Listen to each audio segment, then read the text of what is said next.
Welcome guys, gals, and non-binary calls to this week's episode of Buffy Boys, your weekly review of Buffy the Vampire Slayer from a queer, literary and feminist perspective.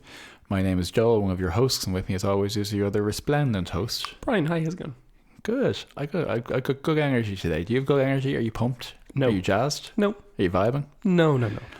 We are here together in BBHQ to talk about Season 7, Episode 8 of Buffy the Vampire Slayer, Sleeper. Yeah, so this episode was first aired on November 19th, 2002. It was written by David Fury, who last wrote Grave, and Jane Espenson, who last wrote Conversations with Dead People. It was directed by Alan J. Levy. This is the only episode he directs. He also directed some Twilight Zone, some New Adventures of Superman, stuff like that. So Twilight Zone 1983. I knew that you were going to ask us. I think so. I think, sure, I don't think it was the 60s. Sure. Well, or the 2018 version. No, it definitely wasn't the 2018 version. And here is your Buffy on summary. Spike realizes he has been killing and siring vampires when attacked by one. He drifts in and out of his old viciousness, triggered by a double who sings a folk tune. Buffy is nearly trapped by him in a cellar full of his progeny, but defeats them and him. She takes him captive. Giles is in mortal danger. Yeah, it's all pretty accurate. Okay, so for our bronze banner today, we said we would go through a couple of the different kind of properties we've been watching recently or consuming or whatever. I think it's been a reasonably rich time or content-wise. Like, I mean, I just finished Beautiful World, Where Are You? By Sally Rooney, which was very well done. I knew Sally in college, and she's like just a wonderful writer and a very nice person. I just read a couple of Alice Munro stories yesterday while I was in the hospital waiting for something, and that was honestly like resplendent. Just, is that the word you just used? Yeah. Okay. Yeah, it was transcendent, wonderful. Alice Munro is just, I think, the greatest living writer. You just read a page of short stories to me last night, as you sometimes do when you're in a Munroian phase. Mm-hmm. And then I cried a little bit. Fucking hell. I just swallowed a bit of plastic. It looked like you just spat out a tooth. Yeah. Okay. So, actually, one thing I wanted to mention. I think I mentioned it already, but I was listening to a Lolita podcast. It's called Lolita Podcast, and it's about the kind of the cultural implications of the book, and it's like ripple effect through society and how no one really understands the text and consistently misinterprets it. Definitely recommend that. But yeah, Joel, what all have you kind of been itching to chat about? Yeah, so I've got I've had a little content-rich time as well. So I suppose a couple of honourable mentions. And this is such a weird specific me thing, but I kind of want to take the W for it. Go for it. So I've been a big Star Trek face. It waxes and wanes, but it's always there. And there's a wide array, a very quite intricate actually array of Star Trek novels that have joint continuity and stories, etc., which I'm not going to recount in great detail here, but just to say that I really do appreciate fans fan writers and creators who in the fallow years between big installments of properties really create this really rich tapestry of expanding universe, fan created content that is as good and better in some ways as what inspired them. And I think it's something fundamentally I love about genre properties like fantasy and science fiction, is that really does inspire like really creative people to do great things, and the Star Trek novels to me were always a great example of that, really picking up like a lot of the threads of what was great about Star Trek and maybe modernizing it, bringing it together. And I've always wanted to crack into it, but it's difficult to find time to read those kind of like paperback chapbooks when you're doing other things, and you unlocked a part of my brain where I realised I listen to so many podcasts, and I've gotten so good at listening to podcasts, and maybe I need to get over the hump of listening to audiobooks. So I've really been blasting through a lot of things. You've read like 8 books in the last 2 weeks or something. Yeah. And one of the things I realised I can do is I have through, let's say, legal means, text copies of all these Star Trek novels, and I was able to use a software which is designed for people who are blind or visually impaired, to translate texts into audiobooks. And being able to use that to make audiobooks of all these novels, so I can listen to them when the podcast runs dry. And initially I felt kind of, is that bad? But it's actually universal design, which is a good thing. Yep. So the principle of like using something which may have been designed for people who are visually impaired but can improve quality of life for many different people is a good thing. So I'm not a bad person for doing it. Like ramps up onto paths, which, you know, were like, you were telling me this, were advocated for like aggressively in the 60s by disability activists. And they saw like a lot of resistance to them. Cooks into the curb essentially to get up onto the path or the sidewalk. Yeah, which now of course just benefit everyone using them, and people with strollers, for being an obvious example, or cyclists, or any number of things, or obviously subtitles. Subtitles exist because you know, some very hardworking deaf people went out there and advocated for them to be included more frequently in different situations, and worked very hard to do so, and worked very hard to have the subtitles actually there. And now they're accepted as a standard thing. We watch everything with subtitles because it's helpful. And as a kid, like, that's how I learned to spell a lot of things. I learned how to spell a lot of things. I think between being in, we watched a little bit of Star Trek last night, which was very nostalgic, and there's a lot of great words in that. Like, I think someone said objet d'art, and between that and subtitles, like, a lot of my language comes from watching Star Trek as a kid with that kind of stuff. So it's very nice. Actually, speaking about disability, I saw a great article the other day, which was about how that scene in Sex Education is a great like sex scene for like disabled characters. And I was like, we already said that. Sorry. So that this person obviously will just listen to our podcast. 100%. So we're actually the true purveyors of disabled sex scenes in media. So if you ever need an expert to come speak on it, please invite one of us. Let's put another string in this bow. So that's been fun for me. Also, briefly, I played through the expansion, the DLC to a game called Edgar Wild, which I may or may not have mentioned before. Edgar Wild is an independent game. It's essentially, you're trapped in trapped might be a strong word, but you're in a 22-minute time loop in this small solar system, and every 22 minutes it resets, and over that time you need to travel to these different small planets and uncover the mystery while actually piloting this little spaceship. And it's a difficult one to explain in some ways, but the original game was one of the most satisfying puzzle experiences, exploration experiences. It gave me a very child, and a lot of people have said that's a very childlike sense of actually accidentally stumbling into something and discovering it. It got Game of the Year from Polygon the year it was released as well, which is usually a good sign. And it was like very meditative, deeply emotional in many ways, very affecting.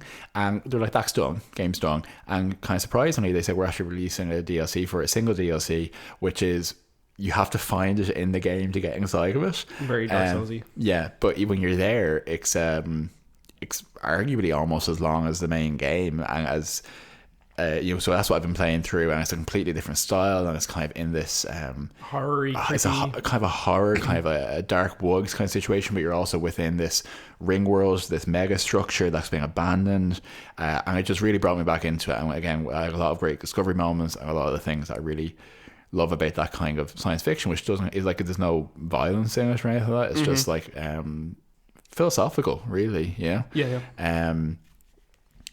So that was very stimulating. And I think the main thing that you and I have been absolutely jacked into, as many people have been, is the current Netflix sensation Squid Game. Yes. Squid Game. I was like, Squid Games? Yeah, so South Korean TV show. It's only, I'm not sure if it has been renewed for a second season. The series really does like set itself up for another season. But the premise of which is, actually, sorry, Joe, you have the name of the director there? Yeah, so it's actually written and directed by a South Korean creator, Hwang Dong-hyuk, which I'm hoping I'm pronouncing correctly. And he originally pitched it and developed it in 2008, and has been trying since then to find a home for it. But he actually wrote every episode. Like he wrote and directed every episode. So it is an author piece. Yeah, absolutely. And what I'd say about it is, like, you know, it is no it's no Parasite, in the sense that, like, you know, it's getting lots of comparisons to Parasite, because it does look at social disparity and economic difficulty in South Korea. Parasite is a masterpiece. Yeah. It is a tragicomic masterpiece of epic proportions. Squid Game is insightful, interesting, touching, dark, amusing, and kind of scary at times, but it's a different. It's not the same level, I would say. I think if to be slightly wry, you could say, person sees one South Korean text about class, and it's like, getting real Parasite vibes off Squid Game. I've seen those tweets very often. Yes, that was off the dome. That was just was me. it? Okay, yeah, no, there have been a couple of tweets with that. But the premise essentially is if our listeners are familiar with Battle Royale, but essentially or Hunger 2003 Japanese movie Battle Royale. Yeah, or even the more generic term of Battle Royale. But Hunger Games is like a touchstone for what Battle Royale is. People are put in a situation, they fight until only one is left. And so in Squid Game is set in South Korea, and these various people who are from all walks of life but uniformly have great financial debt are given an opportunity to compete in this game where they have to play childhood games like hopscotch type things. But if you lose, you're killed, and it's essentially a treatise on financial debt, class disparity, and the pressures of that through this lens of this kind of fantastical situation. But it's like, you don't need us to recommend it to you. You already know what Squid Game is. Everyone's been fucking talking about it. It's I believe it's the most watched release on Netflix, or the most immediately, or one of Netflix's biggest successes in recent years. You can see why it's fascinating and intriguing, and there's prestige quality television. It really is prestige quality television. Yeah. One warning I'd say, if you are looking to watch it, avoid the dub. Apparently really bad just throughout. We didn't watch the dub, we watched it in subs, and apparently if you're watching the subs, you have to be quite careful as well to make sure that you're watching the right subtitle track, that you're not watching the subtitled dubs, if you get me. So it's English rather than English closed captions, because the closed captions is subtitles of the English dub rather than a translation of the Korean text. Yeah, exactly. So just be careful there. But really good fun. Really recommend it. Yeah, it was surprising.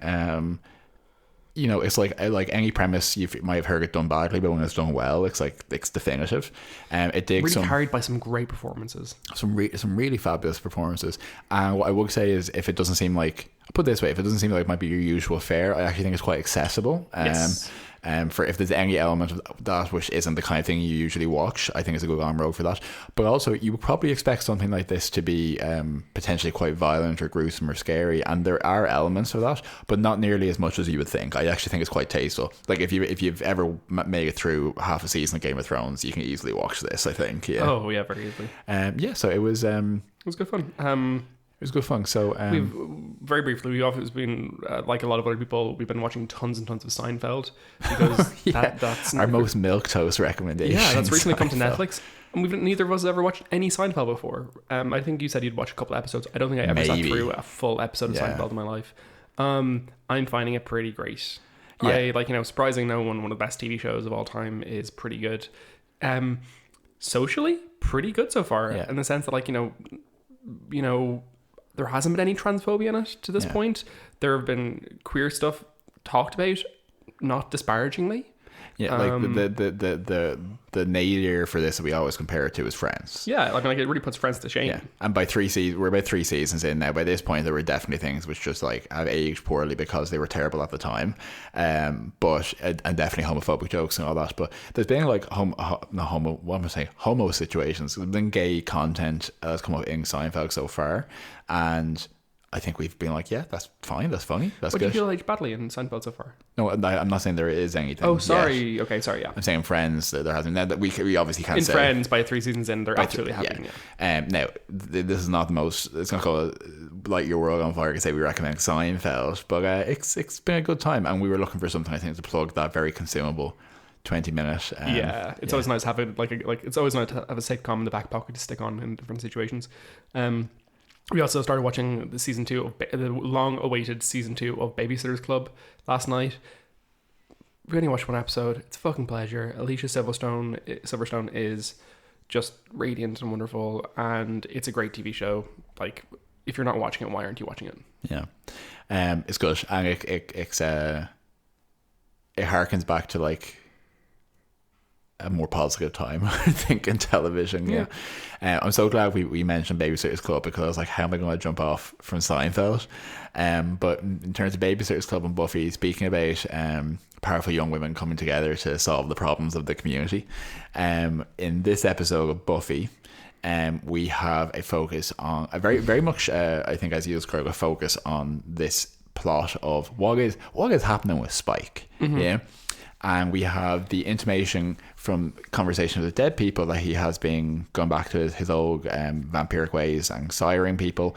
I think we really have a run of at least 3 episodes here where it's pretty much continuous. Like this starts just from the end of the previous episode or shortly after. And it's an exploration of, has he been killing? Why has he been killing? It's is he the murderer type plot? It's... and I think also an interrogation of, what do we do with Ensouled Spike here? Like, how much can he be considered a different person? How much can he be forgiven and or helped for what's happening to him? So yeah, what was your experience? What's your memory of this episode, Brian, if you have any? Yeah, my memory of the episode is definitely the folk song and Spike carrying the body. Those are definitely I have very clear memories of watching that initially when I watched this episode. Overall, though, this episode, I kind of found that, in watching it last night, it's kind of a bit bare in a bad way. Would you say it's a sleeper? I would say it's not a sleeper specifically. Okay. It's not a sleeper hit. It's a bit of a sleep. It's a bit of a snoozer. Yeah, no, it's not hugely. If you are a Spike fan and you really want to see what happens next in the Spike kind of arc, I'm sure this was great for you. I found it just a bit dull, as in you get the plot, which is Spike's doing this stuff, and they kind of focus exclusively on that. There's no. You were mentioning earlier. There's no other characters storylines ongoing here really, and I found Buffy a little underwritten in the episode. As in, I think while it does kind of explore how she feels about the whole situation, it doesn't do it as fully as it could, for my taste. I think there's something. I think it's an interesting episode. I think it's interesting because it's very. It's by no means a bad episode, I would say. Yeah, it's kind of restrained.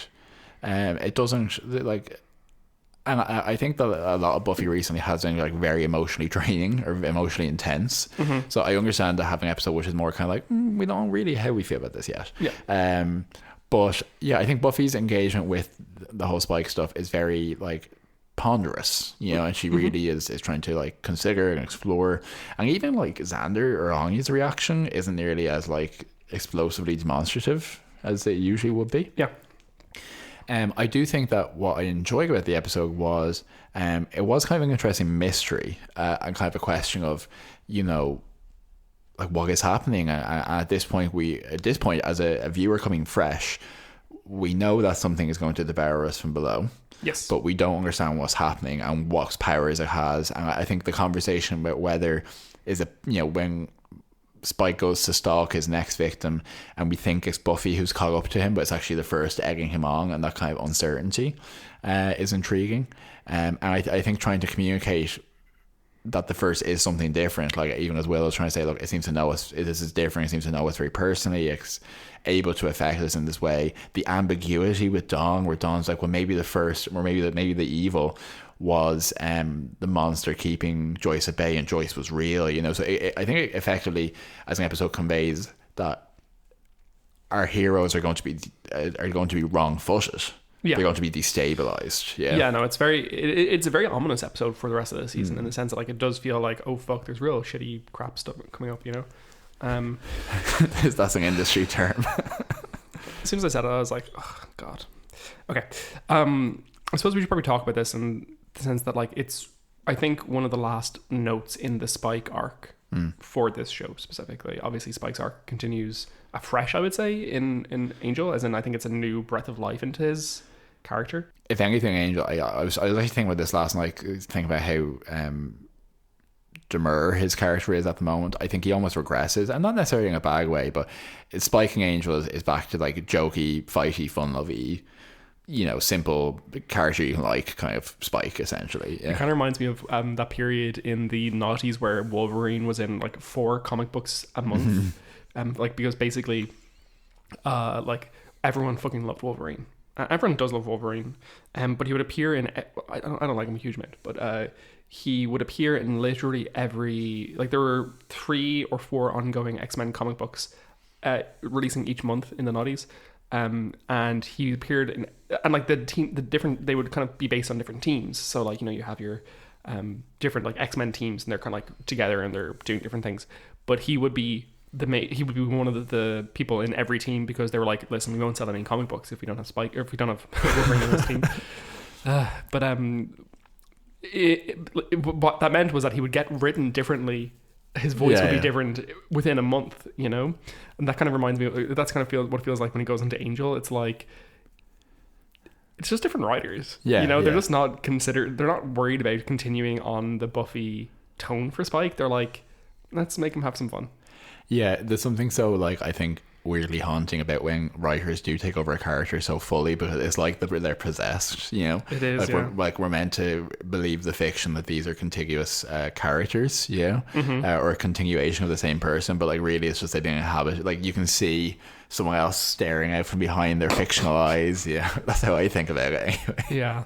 I mean, like, you know, what kind of, I think, started in season 4 with the with Spike getting the chip, like, I think it really finds one of its, like, it's trending towards conclusion at this point.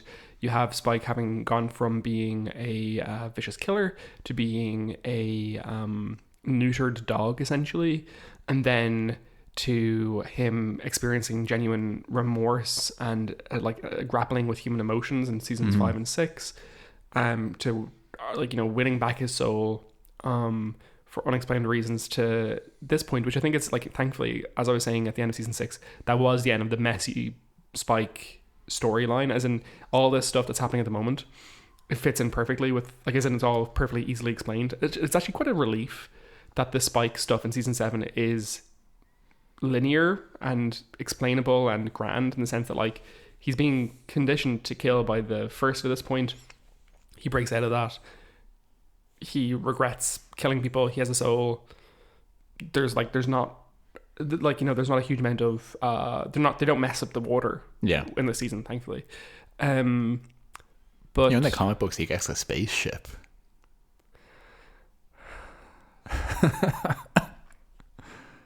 Okay. So this is a nice, like, you know, point for him where he is really being, like, you know, he's being, like, you know, tortured by the First and controlled by the First to kill a bunch of people, and he's not fully aware of himself. And we see in this episode his chip is still working. It's just being bypassed by the First. Yeah.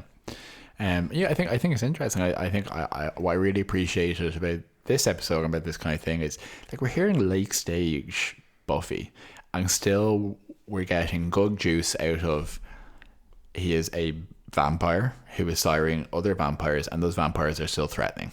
Do you know what I mean? Like, when he interacts with someone he recently sired, I think we noted that I would argue that their vampiric makeup was more monstrous than usual, or more pronounced, because it's meant to be, like, slightly more horrific and not jokey that he has done this. Yeah. And when we come to the kind of the conclusion, where we come to the basement and there's all these bodies he's buried there, you know, it brings us slightly back into, I think they imbue, because he has some humanity, it's more like a person killing people, you know, so it does feel more like a serial killer, even though we've seen vampires kill people before and it's been a joke, you know. Yeah, I will note that it is, like, I'm not sure if maybe it's just because they found it might be a bit awful to have it all women that he's killed. It's majority men. And every situation that he's kind of like communicate, like, they're talking about how he has brought people home from the club every night, essentially. The bouncer who says it's the Buffy, and it's like, here are some of them, they're men. Were you picking up men at the club, Spike? Which, if you were, like, you know, I maybe don't kill them, but that's fun. I think that would go wrong with the vibe for certain.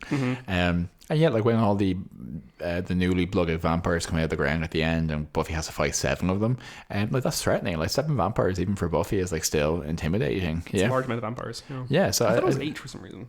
I think it's 7. Okay. But I think that reads really well. And yeah, I just thought the conversations where it was like, a lot of the good TV from this area, you just, like, listen to people talking a lot of the time, rather than necessarily lots of, like, special effects or whatever. And the conversation about whether, you know, we can trust Spike, whether he should be helped, whether, you know, we believe that he would do this or not. The conversation that kind of Dong has about, you know, trying to understand what they can trust in terms of their perceptions or not. Like that's all good discussion, I think. It is. You know, I quite liked actually about this episode was the moment where Spike does drink from Buffy and kind of like immediately kind of like remembers everything he's done.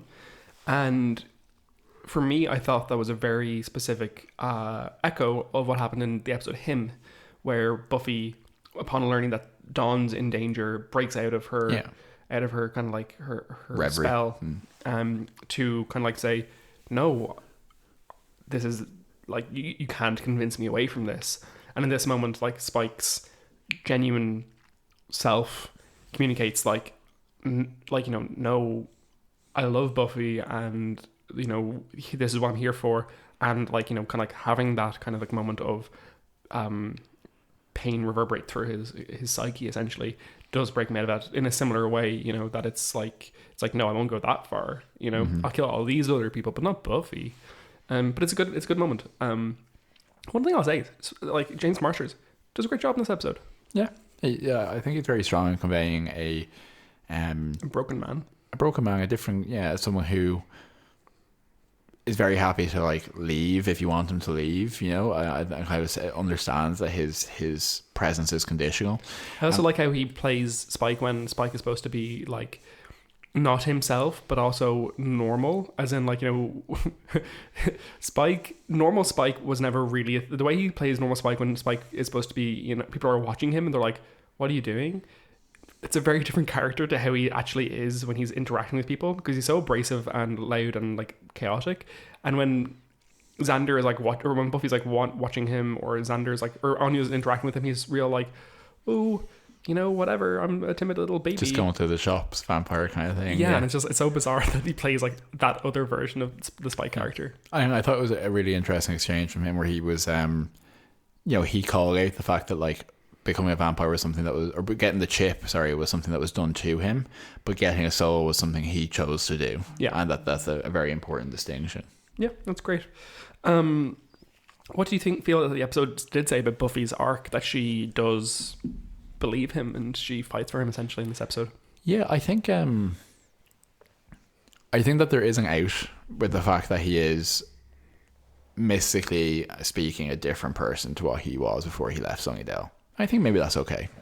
But I do think that Spike actually has a very specific function for Buffy in terms of her journey in season 7, because she needs to, as these things scale and as the sense of, you know, the scale is dehumanizing, you know, the fight between all-consuming good and all-destroying evil, thousands of potentials, etc. That's dehumanizing. I think it's always important for Buffy to like focus on the individual. How can I help this person? The immediate, you know, that is how she doesn't like completely lose her mind.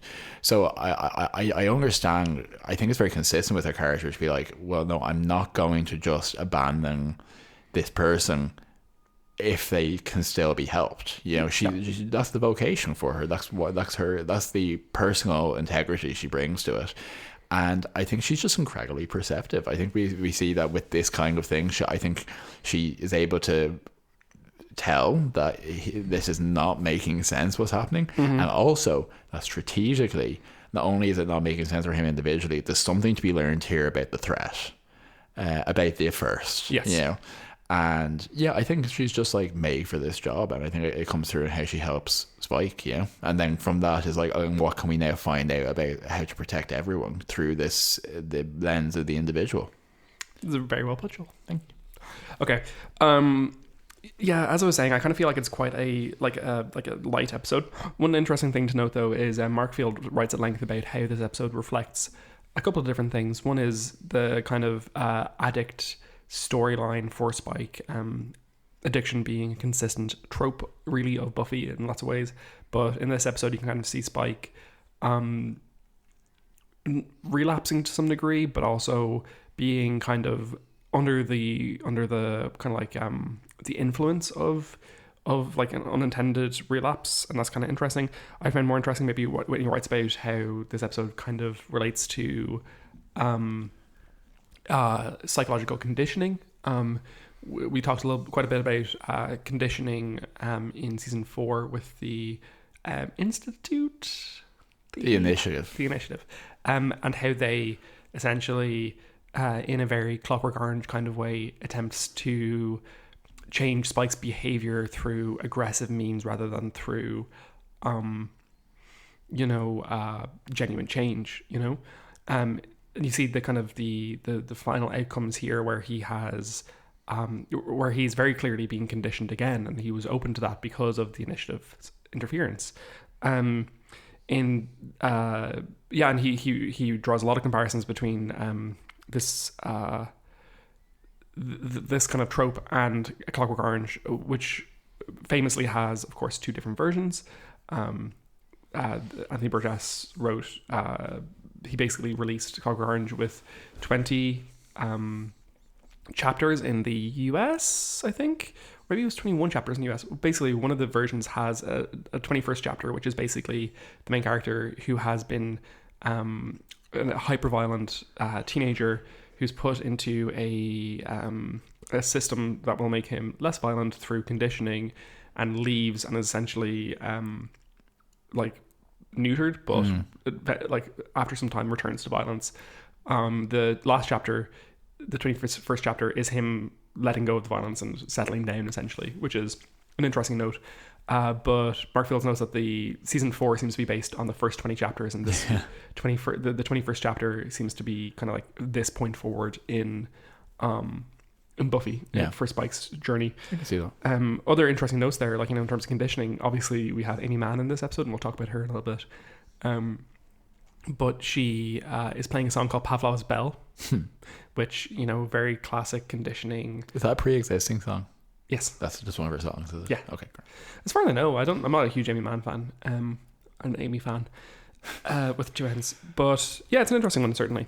I think one of the last things to talk about for the episode is the return of Giles. Yeah.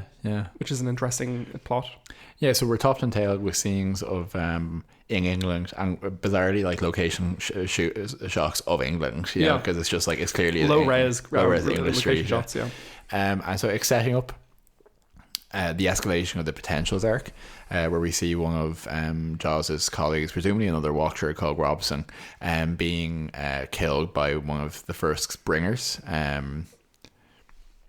Or I've always called them bringers, but apparently the Wikipedia refers to them as harbingers of death, but they're bringers. Oh. That's the phrase, I think. Okay. But one of the first agents, and then Giles discovering the body, and then Robson trying to say gather them next time, and it ends with I think a very clear shot of Giles about to be axed by the bringer, and so it sets up both this next phase of the gathering, but also a quite long plot thread in this season of whether Giles was actually killed in the apartment, and if it's just the first imitating him during his initial sojourn back to Sunnydale. Yeah, which is a fascinating one. I remember at the time feeling oh my god, Giles is dead, and they never resolved that.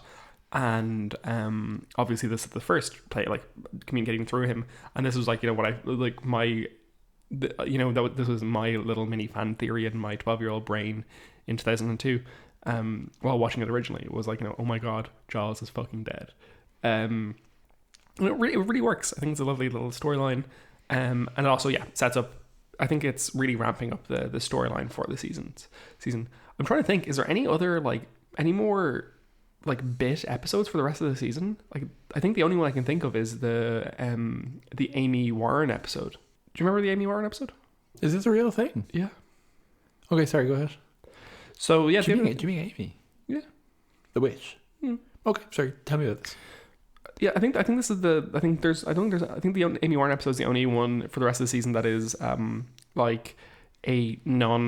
direct the first episode. As far as I remember, there's probably one or two. I'm sure there is, but obviously where Willow is starting to see Kennedy, and she turns into Warren visually for the day. She thinks it's because of her magic running amok, but it's actually Amy torturing her. Classic Amy. Yeah. I think we're kind of a much more continuous storyline. I think it might be the next week. That next week we have the Turok Kong. Yeah. And from there you're kind of into war mode. Yeah. It is very much into war mode. Yeah. Anyway, so yeah, I think that's probably most of the conversation we had for this episode. Conversations with living friends. Can I give you some Buffy bits? Please, bit me. So I don't have many for this episode. There wasn't much written about the episode online really, or in many of my books about this show, which is called Buffy the Vampire Slayer. But we have Amy Mann appearing as the only speaking guest in any musical guest in Buffy. She says, "I hate playing vampire towns," which, bizarre fourth wall breaking moment. The idea that Amy Mann is aware of vampires is just the suggestion that sometimes aren't vampire towns, because where would Amy Mann be playing that would be big enough for her to play there? Because the implication is that this is Amy Mann playing at the Bronze, right? Yeah. Not just Amy Mann playing a musician. So where would she be playing that's big enough for her to play there, but not big enough for there to be vampires? Yeah, I know. It's inconsistent, Brian. It really is. But the and to clarify, Amy Mann is a reasonably famous singer-songwriter who I think probably most famously did a lot of the music for the Magnolia soundtrack, the 1999 P.T. Anderson movie, which is like, the soundtrack's wonderful. She's a wonderful musician in lots of ways. I'm not a huge fan of hers. I don't think any of her albums are hugely great personally, but she has a couple of absolutely like banger songs. That whole that song, just like, one is the loneliest number you could ever do. That's Amy Mann. There's a bunch of Amy Mann songs you'd probably recognize. And I actually found that her appearance was actually cool. I thought that the way that they shot it was quite cool. Because it was underscoring a fight that Spike was having with one of his blooded vampires. Yeah, and they did, it was a Spike fight with his vampire, and then, Amy Mann, enthusiastically playing guitar in the background. It was really cool. So yeah, that's Amy Mann. I also quite like the interaction between Anya and Spike, where Anya's been told to keep an eye on Spike, and to do so she has to go wandering around his bedroom while he sleeps, trying to poke around his stuff, and he catches her, and she attempts to seduce him to cover up for the fact that she is just snooping through his stuff. Very subtle. And she gets genuinely offended when she thinks that he doesn't like her haircut. And I really enjoyed the line from Spike, which was, "The dude's quite fetching." I don't know, I thought it was cool. See, that all speaks to him not being a fully straight character, because he's quite deft in speaking to women in that way. So true. There is also a really nice point where Anya is talking to Willow, and Willow is trying to find about an increased amount of people with puncture wounds in their necks, and she's like, there hasn't been an increase, and Anya's response is, "That computer is a moron," which, absolutely. But yeah, not a huge amount of Buffy bits for this episode. Do you have any, Joe? No, just I think we noted that Xander seemed a bit more likable in this episode. Looked okay. He didn't say very much. Actually really fine. No, actually fine. He didn't say anything about Buffy being raped, which he loves to talk about for whatever reason. So, I also thought that a lot of the episode takes part in a weird part of Sunnydale, like the promenade. Mm-hmm. Which I think only comes up a couple of times, but it looked like a completely different, a much bigger city than they've ever had cause to show up being before. And yeah, I thought that the fight at the end, a couple of cool fight scenes in this. I thought the fight with Spike and the vampire was enjoyable and thrilling. At the end, where Buffy has to fight 7 vampires simultaneously and stakes them all in quick succession, that was powerful. It was powerful. I quite liked it. Okay, cool. Some fashion notes for you. So I didn't like Anya's blouse with the black beads. It's important to know, actually, at the beginning of the episode, they are still all wearing the same clothes from the last episode. Mm-hmm. So but yeah, Anya's blouse with the black beads on it, it was kind of awful in some ways. The pattern on it looked like just a bad splash. So I didn't like that. Or they weren't even beads, they were more like sequins. But I quite like the cut of it. It was kind of nice and short and kind of just nice. I liked Buffy's stalking scarf when she's stalking Spike. It was kind of a checkered or a tartan scarf, and it was just nice. I hated Amy Mann's ringleader jacket. It was fucking awful. And then Buffy is wearing an extremely beige, extremely droopy turtleneck when she's fighting all the vampires, which was good fun. And yeah, as we noted, Xander's looking actually pretty well. Yeah. Unusually. I think it was a nice mix there, and then I think generally I continue to enjoy watching Spike and his kind of like just like likable boyfriend outfit where he goes out to like meet people, as opposed to just like all black all the time with his face powdered and his nails painted. Yeah, absolutely. Okay, do you have a death count for us, Joel? Yeah, quite a lot actually in this episode. So we have a number of women killed by Spike. So we have an unidentified woman drained in the opening scene, and also at the bronze when Buffy loses track of him, a different woman there. We have Robson's potentially secretary Nora in England is stabbed by a bringer. We see Charlotte, who's the vampire that confronts Spike in the bronze, both sired by Spike, mentioned, and staked by Spike. And then similarly, we have 3 unidentified women and 4 unidentified men, sired by Spike, and then staked by Buffy at the end of the episode in quick succession, including one old lady that she apologizes to after dragging her out of the ground and then stakes her. I note here that not included in the death count is either Giles or Robson, so I presume they must both still be alive in the next episode. In the next episode that they appear in together. Yeah. Okay, and then a rating. Do you have a rating for me, Joe? Yeah, I'd probably give this episode maybe a 7.2 geriatric vampires. Yep, about that. I thought it was interesting. It was kind of newish to me. I think there was some good performances, some interesting lore to it, and it was fun to watch, but it wasn't groundbreaking in any way. Really a setup episode. Yeah, I thought it was probably a 7.0, 1 bite stands out of 10. It was just, it was grand fun. I didn't not enjoy myself, but I also found myself, struggling to pay attention to it at times, mostly because I was having a more interesting conversation on my phone. But yeah, it was grand. Setup episode indeed. Okay, should we go into Cordelia Chase? Yeah, so Overhang Angel was the episode Habeas Corpses, which is a play on the legal phrase habeas corpus, which means roughly translates as bring me the boggy, but essentially refers to illegal confinement and having to produce prisoners or detainees. And we have a continuation, kind of, again, intentionally or not, some similar vibes to Buffy in the sense that it's a direct continuation of the previous episode. We see that the Beast, who is the kind of the sub boss at the moment, has attacked. We see some interiors on Wolfram Heart, and everyone's like, "Oh, let's see how we can take advantage of this." And then the Beast attacks the building. Wolfram Heart gets locked down. The team have to find their way into the building, and it basically is a process of him entirely slaughtering the entire staff of Wolfram Heart, which at the time I watched it I thought was quite terrifying, and now it looks a little hokey in retrospect. But I suppose it's just when you get inured to these things, I still find the idea of being trapped in a space with something that's going to kill you, obviously it's scary. So there's some interesting points to it. One is, so this really kind of retires Wolfram and Hart as an effective power in the show, which is odd because they were really set as the determining force for so long. So obviously some of it continues, and obviously the team take over Wolfram and Hart in season 5, but this is meant to set up the contrast of, aren't they evil? Aren't they on the same side? It's like, no, this is the greater, more indiscriminate evil.